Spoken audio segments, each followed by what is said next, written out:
চেষ্টা করতাম সবসময় যাতে পড়াশোনার ভিতরে থাকা, বন্ধু বান্ধবদের মধ্যে ডিসকাস করতাম পড়াশোনা নিয়ে, যখন ভালো লাগতো না একান্ত একার নিজে নিজে পড়াশোনা করতে। এ যেন জেগে স্বপ্ন দেখা এবং সেই স্বপ্নকে বাস্তবে রূপ দেওয়ার পথে অনেকটা এগিয়ে যাওয়া।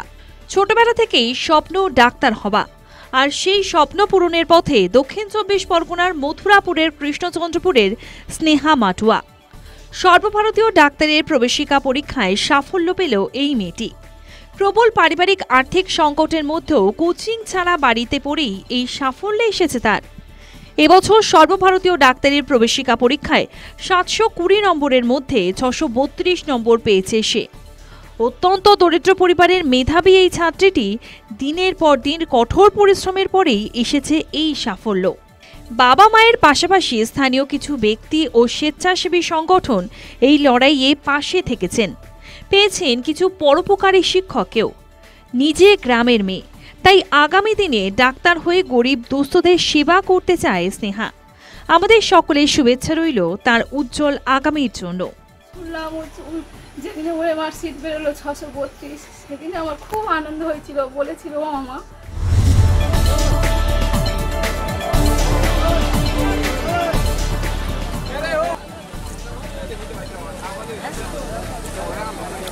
বিভিন্ন রাজ্য জেলার আনাচে কানাচে কত অভিনব ঘটনা ঘটে চলেছে, আর আমাদের মোবাইল রিপোর্টাররা তুলে আনছেন সেই সব অজানা খবরাখবর। যেমন ধরুন এই খবরটি, কত রকমের বাজার আমরা দেখেছি, আর এখন দেখছি নৌকার বাজার। বড় মেজ ছোট কত রকমারি নৌকো, নানা আকারে সাজানো জলের উপর, আর অপেক্ষা মালিক পাওয়া। এমনই বাজার প্রতি বছরই বসে আসামে করিমগঞ্জ জেলার কালীগঞ্জে। যদিও এবছর কয়েকটি অঞ্চলে বন্যা হবার কারণে বেড়েছে নৌকা কেনার হিড়িক, আর এগুলির দামও নেহাত কম নয়। শুরু ১৫,০০০ টাকা থেকে ৫০,০০০ পর্যন্ত। আর এই বাহনটি কিনে নিয়ে যেতে ভিড় করেন ক্রেতারা। এই নৌকা তৈরি করতে সময় লাগে ৪ থেকে ৫ দিন। আয়তনের উপর নির্ভর করে এটির দাম। কাঠের নৌকোর সেই বিকিকে নিয়ে এখন আপনাদের সামনে।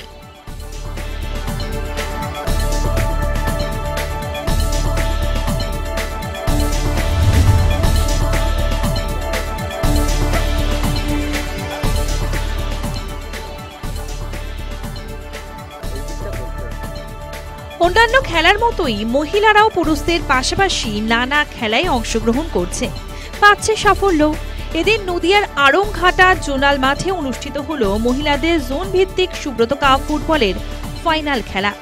এই খেলায় দত্তফুলিয়া গার্লস হাই স্কুল দুর্দান্ত খেলে ট্রাইবেকারে শান্তিপুর গার্লস হাই স্কুলকে পরাজিত করে। এই স্কুলকে দীর্ঘদিন ধরে প্রশিক্ষণ দিয়ে চলেছেন দত্তফুলিয়া স্পোর্টস একাডেমি। এদিন সুন্দর খেলে দর্শকদের মন জয় করে নিয়েছেন খেলোয়াড়রা। আগামী দিনে আরও বড় পরিসরে খেলার জন্য তৈরি হচ্ছে তারা। এর মধ্যে মহিলা বিভাগে জাতীয় স্তরে খেলার প্রতিভাও দেখা গেল এদিন।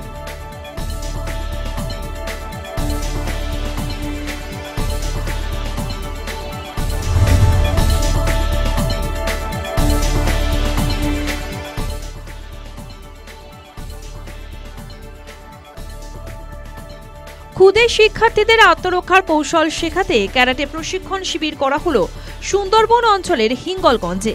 এদিন স্থানীয় থানার মাঠে বেঙ্গল টাইগার মার্শাল আর্ট একাডেমির এই প্রশিক্ষণের আয়োজন করা হয়।